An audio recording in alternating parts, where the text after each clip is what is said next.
Welcome to Better HR in 10 Minutes, where we take a question for HR and in 10 minutes or less, we discuss it from the point of view of a trainer and from a labor and employment law attorney.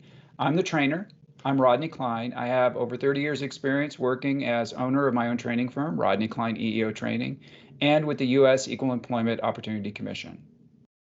And I'm the employment lawyer. My name is Sarah Glasser. I am a shareholder at Lloyd Gosling, Rochelle and Townsend in Austin, Texas, and I head up our firm's employment law practice group, where I help my business and governmental entity clients comply with the law, treat their employees fairly, and stay off the witness stand.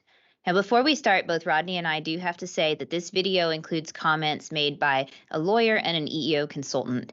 It is made available for educational purposes and to give you a general information and a general understanding of the law, and not to provide specific legal advice. If you do have a specific legal question, you should contact an attorney who represents you. Thank you, Sarah. I was reading an article the other day, and it was another article kind of about the Me Too movement. In other words, there was a industry conference or convention, and there was a lot of sexual harassment, even sexual assault that happened at the conference. So the question I always get from HR people and from employers is just how responsible or how liable is an organization or an employer for things that happen to their employees off-site. So I think it's a really good question. What do you think, Sarah? Oh, it's such a great question. And I get it all the time at conferences too, and or conferences or when I'm conducting training. And it's interesting to me that this and this is not meant to disparage anyone who asks this question, because it's a good question and it leads to good conversation.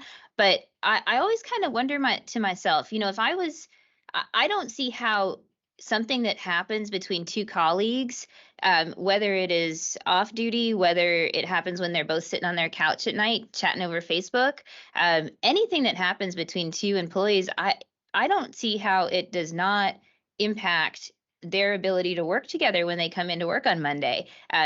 So to put that in a little bit more context, if I go out to happy hour after work today, and one of my colleagues goes with me and he says something that is upsetting to me, or is racially insensitive or sexual harassment, something like that, when I show up at work tomorrow morning, it's not like that didn't happen just because we weren't on duty. So it is so important, I think, for folks to remember that the things that happen off duty can still impact our workplace environment and can still be incredibly inappropriate, and if they're bad enough, can constitute a violation of the law. Yeah, I think the harassment standards really kind of, and with how the courts look at harassment, really kind of reinforce that. The courts are very interested in impact. How does the behavior impact the employee? And they're not so much interested in the hows of the impact. And now, how did like, it where happen? did it happen? They just want to know if it impacts that person's ability to get their job done. So you can have things that happen off-site. Is the employer responsible for the thing that happens between two people away from work that has nothing to do with work? No, but it will have impact the next day when they come to work. And that's something that the employer does have purview over. And I think that kind of rolls us into the areas in which we sort of merge this whole work life and non-work life together.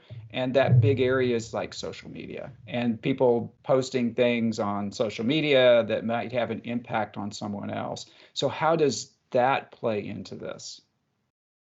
Oh, very similarly, from my perspective, if I am connected on Facebook or Instagram or any of the social media platforms to a colleague, and they post something that I think is racist or sexist or inappropriate in any way, shape, or form, exactly the same as their behavior at happy hour impacts my relationship with them at work on Monday morning. What they posted on Facebook does the same as well.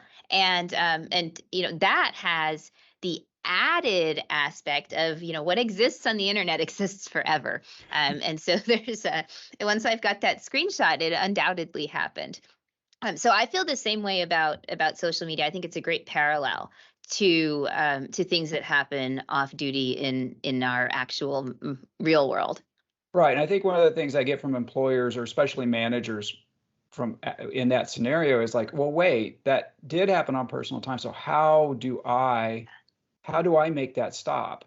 And Hmm. and that's a really good question. The courts always say make reasonable efforts, but one of the things that employers have is, well, you have the job, right? You have their job. That job is Yeah. leverage, and I Yeah. think the courts kind of expect for you to use that leverage in a reasonable way in order to make that behavior stop, to make the workplace someplace that everybody can participate in.